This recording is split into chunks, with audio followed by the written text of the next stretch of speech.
मंडळी, महाराष्ट्राच्या राजकीय पटावर पुन्हा एकदा मोठ्या हालचाली सुरू झाल्यात. त्याचं कारण आहे राज्यसभा निवडणूक.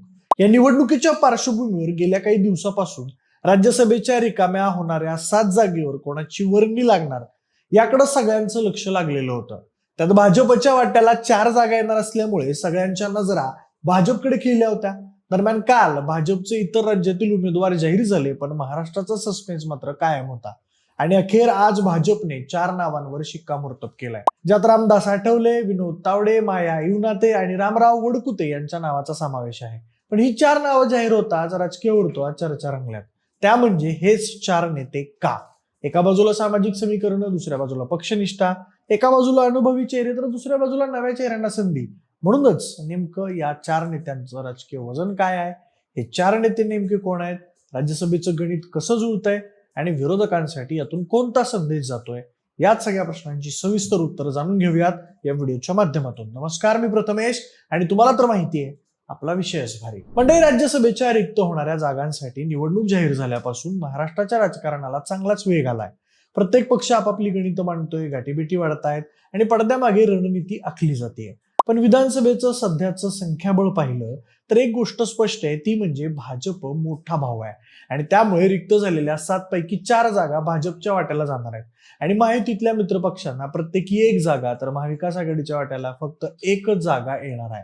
त्यामुळे सर्वाधिक जागा असलेल्या भाजपकडून यावेळी कोणती राजकीय खेळी खेळली जाणार याकडे सगळ्यांचं लक्ष लागलं होतं.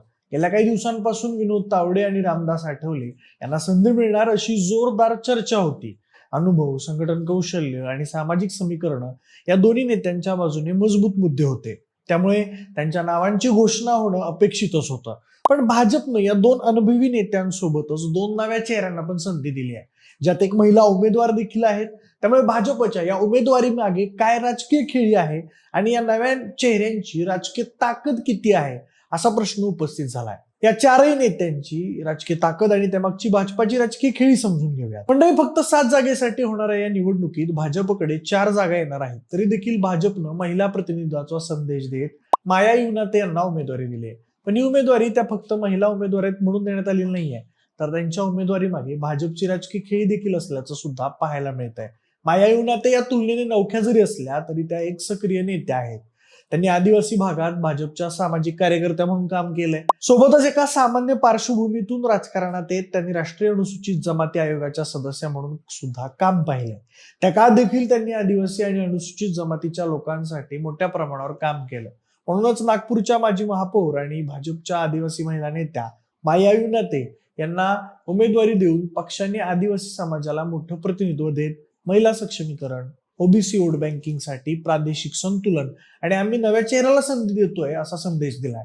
हे सगळं राजकीय समीकरण एका सूत्रात बांधत भाजपनं माया युनाते यांना उमेदवारी दिली आहे. यातलं दुसरं नाव आहे ते म्हणजे रामराव वडकुते यांचं.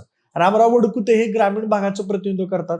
सोबतच ते भाजपचे एक ज्येष्ठ राजकारणी आणि विधान परिषदेचे माजी आमदार आहेत. ते पूर्वी राष्ट्रवादी काँग्रेस पक्षाचे नेते होते आणि त्यांनी पक्षाच्या कोट्यातून महाराष्ट्र विधान परिषदेचे सदस्य म्हणून काम केलंय. ऑक्टोबर 2019 मध्ये त्यांनी राष्ट्रवादी काँग्रेसचा राजीनामा देऊन भाजपमध्ये प्रवेश केला. त्यानंतर भाजपने त्यांची 2021 मध्ये हिंगोली भाजप जिल्हाध्यक्षपदी निवड केली. दरम्यान त्यांनी हिंगोली लोकसभा मतदारसंघाचे भाजप निवडणूक प्रमुख आणि प्रभारी म्हणूनही जबाबदारी सांभाळली आहे. यासोबतच ते धनगर समाजाचे प्रतिनिधित्व करणारे नेते म्हणून ओळखले जातात. त्यांचं ग्रामीण संपर्क हा मजबूत आहे. हिंगोली जिल्ह्यात त्यांची राजकीय ताकद आहे. सोबतच ते धनगर समाजाचं नेतृत्व करणारे असल्यामुळे मराठवाड्यात स्थानिक समतोल साधण्यासाठी भाजपला त्यांचा मोठा फायदा होऊ शकतो. सोबतच संघटनेत शांत पण प्रभावी भूमिका असल्यामुळे त्यांच्या मागे मोठा जनसमुदाय आहे. तसेच मराठवाड्यात जातीय समीकरण देखील खूप महत्वाचं आहे. हे राजकीय हित लक्षात घेऊन भाजपने रामराव वडकुते यांना संधी दिल्याचं बोललं जात आहे. यासोबतच भाजपने रामदास आठवले यांना पुन्हा राज्यसभेत संधी दिली. आता रामदास आठवले हे एक दलित आणि एनडीए मध्ये समतोल साधणारा चेहरा आहे. त्यासोबतच त्यांना राज्य आणि केंद्र या दोन्ही पातळीवरचा अनुभव आहे. त्यांचा दलित समाजावर प्रभाव असल्यामुळे एक मोठा समुदाय त्यांच्या सोबत उभा असतो.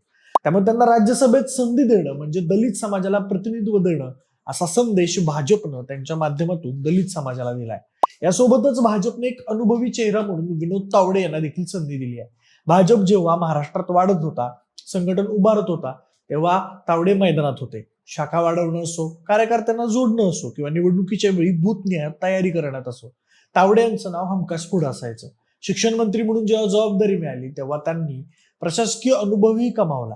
निर्णय घ्यायचे, टीका झेलायची आणि तरीही पक्षाची भूमिका ठामपणे मांडायची त्यांची शैली आहे.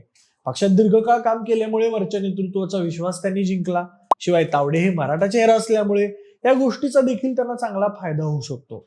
याशिवाय मंडळी, दिल्लीला असा नेता हवा असतो जो कॅमेऱ्यासमोर कमी आणि धोरणांच्या चर्चेत जास्त दिसेल, जो संसदेत उभा राहून पक्षाची बाजू स्पष्ट मांडेल, आकडेवारीसह बोलू शकेल आणि वादाच्या वेळीही शांत राहील.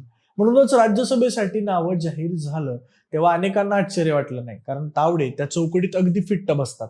म्हणूनच मंडळी, फक्त 4 नावांची घोषणा नाही आहे, तर भाजपने आखलेली एक सखोल राजकीय रणनीती आहे. एका बाजूला रामदास आठवले यांच्या माध्यमातून दलित प्रतिनिधित्व देत एनडीए मध्ये समतोल साधण्याचा प्रयत्न करण्यात आलाय, तर दुसऱ्या बाजूला विनोद तावडे यांच्यासारख्या अनुभवी, संघटनेत मजबूत आणि दिल्लीमध्ये पक्षाची बाजू ठामपणे मांडू शकणारा चेहरा देण्यात आलाय. तिसऱ्या बाजूला माया इवनाते यांच्या माध्यमातून आदिवासी आणि महिला सक्षमीकरणाचा स्पष्ट संदेश देण्यात आलाय. आणि शेवटी रामराव वडकुते यांच्या माध्यमातून ग्रामीण भाग आणि धनगर समाजातील समीकरणं मजबूत करण्याची चाल भाजपकडून खेळण्यात आली आहे. म्हणजेच सामाजिक संतुलन, प्रादेशिक गणित, जातीय समीकरणं, महिला प्रतिनिधित्व आणि पक्षनिष्ठा हे सगळं एका सूत्रात बांधत भाजपने ही 4 नावं पुढे केली आहेत. राज्यसभेचं गणित पाहिलं तर म्हणजे भाजपकडे 4 जागा जवळपास निश्चित आहेत. पण या 4 जागांचा वापर फक्त निवडून येण्यासाठी नाही, तर 2029च्या मोठ्या राजकीय लढाईची बीज पेरण्यासाठी केला जातोय, असं चित्र दिसतंय. विरोधकांसाठीही हा एक स्पष्ट संदेश आहे. भाजप केवळ संख्याबळावर नाही, तर सामाजिक आणि राजकीय समतोल साधत पुढची रणनीती आखतोय. म्हणून आता पाहायचं इतकंच आहे की दिल्लीच्या सभागृहात महाराष्ट्रातून जाणारे हे 4 चेहरे पुढे किती प्रभाव टाकतात. बाकी भाजपनं जाहीर केलेल्या यादीबद्दल तुम्हाला काय वाटतं? भाजपकडून अजून कोणत्या दुसऱ्या नेत्याला संधी मिळायला हवी होती का? ते आम्हाला कमेंट करून नक्की सांगा. सोबतच आपल्या विशेष भरच्या युट्यूब चॅनलला सबस्क्राईब करायला अजिबात विसरू नका. धन्यवाद.